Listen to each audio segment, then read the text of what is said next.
Thanks for tuning into the Urban Scope podcast. I'm back with another segment. Today I'll be talking about Zion Williamson. Is he possibly on the move? There's been a lot of speculation after he was suspended for failing to meet team standards after being late for a team, being late for a team trip and also being late for multiple practices this season, according to ESPN.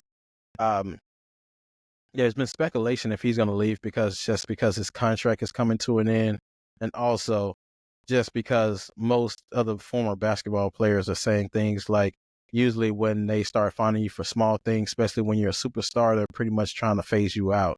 And I heard this on the Gil's Arena, so Gilbert Arenas and a bunch of other people on his podcast were talking about this issue, and they discussed about their specific issues when they seen other players start to get nitpicked on and when they were trying to phase you out.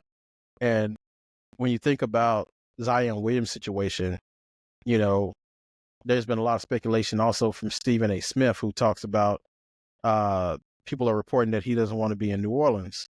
Now, from my perspective, not knowing anything on the outside in, people already said he never wanted to be there in the first place. The reason why he was there is because New Orleans Pelicans drove the first pick.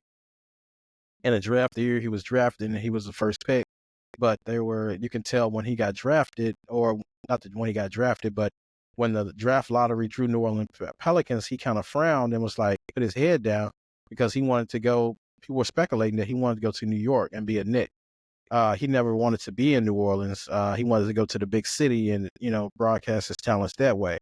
But unfortunately, he's been plagued by injuries and a lot of knick-knack injuries and weight issues and other things like that. So he couldn't reach his full potential. Now, when he's on the court, he does produce very well, and he's an undersized power forward, and he's still able to perform even going against, taller defenders and things like that.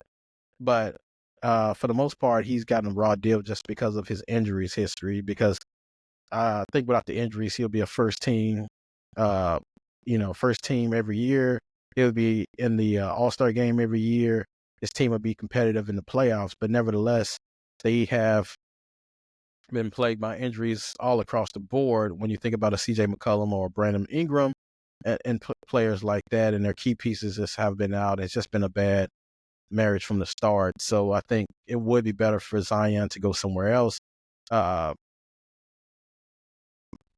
Sometimes, the welcome is just wore out, and sometimes you just get in a place where it's just a sign for you to leave.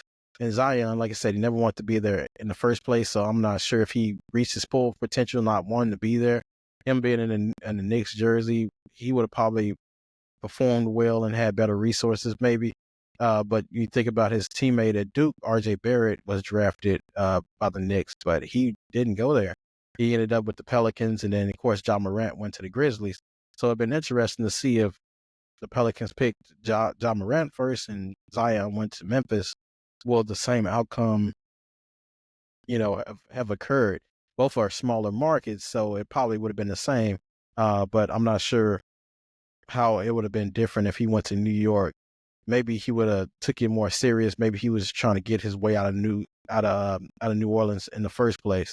So who knows? But time will tell. We'll keep an eye on the story. But just thinking about Zion's history, I was very excited for him to coming out of college because, like I said, he was the most dominant college player I had seen ever in my lifetime. Watching college basketball from about 2001 to now, he was like the most dominant. I want to say the best scorer or the best shooter or anything like that, but just under the post, basket, rebounding, slamming the basketball, just dribbling the ball 94 feet, 94 feet or whatever. Him being able to control an offense at being undersized like that as well. He was a good jump shooter, but a set shooter. But as far as jump shooting, he wasn't great at that, but he did so many other things well. And he was an underrated passer as well, coming out of Duke and being in the league now. And he just had a highlight dunk 360 windmill earlier this week. That was very impressive to show he still has that bounce. And he lost some weight and took care of himself better now. But those injuries from when he had the weight on, it seemed to taking its toll on him now. So I want to see if he'll be able to recover from this and rejuvenate his career, because I think he still has more left in the tank. So hopefully he'll figure that out and get to a point where he can be more productive and be more consistent as well. Because that's the thing, is consistency. It just wasn't about his ability to produce, but just on a consistent level. And they've compared him to Kawhi Leonard a bunch, because when Kawhi Leonard plays, he's very productive, but um, it's about being consistent as well, because the team needs you more often than not. And if you're not available for the playoff and the big games, it's all for naught, and it's just a bunch of stats that don't mean anything.